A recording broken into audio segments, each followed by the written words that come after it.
Hello Guardians, it is Ebontis here, and we are on Nessus. We are over here in Watcher's Grave, and we're going to go check out Xur's inventory, as it is his day. So, this is the week of January 17th. Just a reminder, Xur is only here from Friday at Daily Reset, which is 9 a.m. Pacific Time, until Tuesday at Daily Reset at the same time. So he is gone Tuesday through Friday.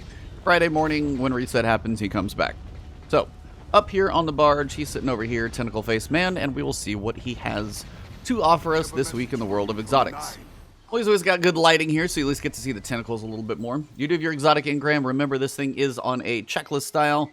If you have every exotic, especially for your character class that you are logged into, and then also every weapon that comes from non-quests like drops, this will start getting you pieces of armor as exotics, because everybody wants exotic rolls. So just keep that in mind. It is random rolls, can't have a chance at those good stat rolls, so major benefit there. Actually get something that's not trash.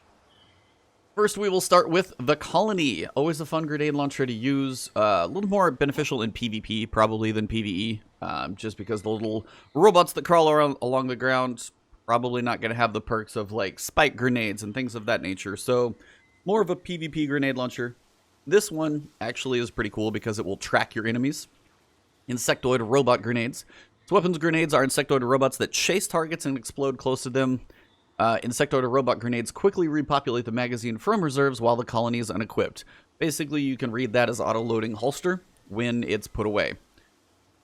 So usually that's not going to be a big thing because PvP, you only have your short number of grenades that you get, pump them out, and then you're done. So that's not going to serve you too much. But the tracking of the grenades is actually pretty cool. I mean, you could fire them on the ground. They could walk around the corner to a point and blow somebody up. So if you know somebody's around a corner, you know you're working on something, it's definitely an effective grenade launcher. It's a hard one to dodge unless you just know it's coming or hear the little, like, tic-tac of the little robot feet on the floor. You can try and run away from them, but you can't float away from them because they're going to last a little longer than you will. So definitely a PvP grenade launcher. It's got some cool skins and stuff to it, but overall, just kind of a fun gun to use. If you don't have it, for sure, add it to your collection. For the Titans this week, though, we've got the Mask of the Quiet One, a nice general use exotic. Again, the stats on this roll are not going to be the greatest because this is the same as the collections. But if you do get a Mask of the Quiet One with a decent stat roll, then that's a good thing. It does have Void Affinity, so if you're going to use this thing in PvE, that's going to work well. Because your perks are going to be related to grenade launchers, scout rifles, hand cannons, snipers, and sidearms. Got a lot of things being used in PvE right now. Grenade launchers are a very popular one. Sidearms, you've even got your new Devil's Ruin. Snipers are always good for damage, so you've got both ammo finder perks and targeting perks for these weapons. Perk is going to be Dreaded Visage. Grants ability energy when you're damaged. When critically wounded, regain maximum health on kills. So this one can be beneficial both in PvE and PvP, because kind of, as I say, a general use it all the time. Basically because if you take damage, you get ability energy. That's all of them. And when you're critically wounded, you get maximum health on your kill. So if you're in a tough fight, you do get a small kill off. You'll get some health back in the middle of a fight. It's not what I'm going to call a top tier exotic, but it definitely is something if you put it on, you're going to get benefits from it all the time, which is something nice that not a lot of exotics do. Sometimes it's just on super or on death, surprisingly. This one is just kind of running all the time. It's not going to reload your abilities insanely faster, but everything that you do, every time you take damage, you're going to get a little bit of ability energy back, so it's something you don't even have to think about. If you're critically wounded and do survive and, you know, get that kill off, you're going to get your health back and get in the mix. So all in all over, it's got a pretty good amount of use to it, and it's one that you can just kind of put it on and forget and always know you're getting something from it. So not a bad one, just with the stat rolls better, but can't help it. These are all collection stat rolls. So Mask of the Quiet One, don't have it, buy it. Next, we come to the Lunafaction boots, which are not in the glory that they used to be anymore. But these are going to be Warlock boots. You've got alchemical etchings. Your rifts gain the additional ability to increase weapon reload speeds. Empowering rifts makes weapons effective over longer ranges. Now, the empowering rift thing has been there for a while. I've seen people take crazy shotguns into Leviathan Raid, for example, in the first fight with Callus, and absolutely destroy him, because the booster range makes them more effective, and those shotguns were just absolutely kicking his butt. This used to automatically reload your weapons the same way Rally Barricades did, and that was before Shadowkeep. They took the auto reload away because that was just letting people melt bosses a little bit too quickly. basically at this point, you have faster reload speeds while in your rifts. You'll still get the effects from them from the damage. The booster range is new in addition to this thing, and the reload speed is, but your healing and damage rifts are still going to do what they do. You just get bonuses from those rifts. So if you use rifts a lot, they're not bad. Faster reload speed, if you're sitting in a rift, is never a bad thing. You know, range is never a bad thing depending on what you're using it on, especially if it's something closer range. So it's not bad. It's just not as glorious as it used to be, and definitely not like a required thing for like run Well of Radiance with your Lunafaction boots. And these do still work for Well of Radiance, by the way. So if you're going in that PvE situation where you want to survive, stay empowered, still going to be a good thing, but just not as good as they used to be. We are running Solar Affinity.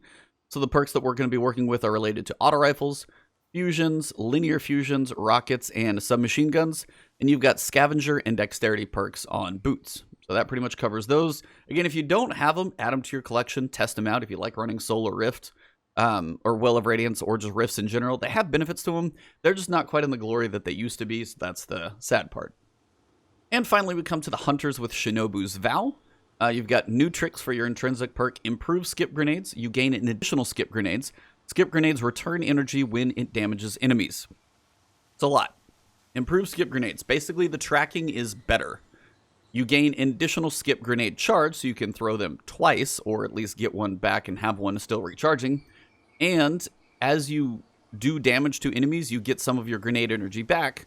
So as you're waiting on one to get charged up, you're getting some energy back on that second one. You can have a lot of Skip Grenades going on. They've probably been toned out a little bit from probably a crazy level. But also, depending on if you're in something where Grenadier is on and you want to just throw grenades constantly and Arc Burn is on, this is not a bad way to go. PvP, I don't see Skip Grenades abused at a high level, but they are a tracking grenade. They can be beneficial. Having 2 grenades is a good thing, especially if it's like a tracking one that's going to go chase people down in a comp setting. I'm not saying these are top of the meta either, but they are something that can be annoying. You have a backup grenade, which is always a good thing.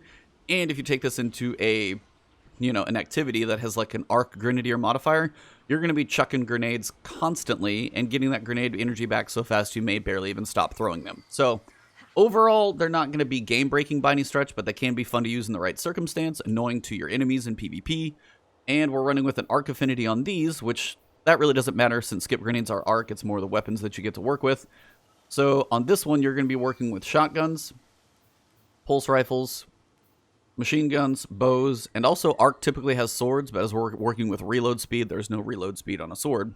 So these are your options. You've also got things here like impact induction and stuff like that. So that pretty much wraps up the Shinobu's Vow. Again, if you guys enjoy Skip Grenades, want to have a cool option, if you have a Arc Grenadier option for your Hunter for a PvE activity, these are a cool way to go.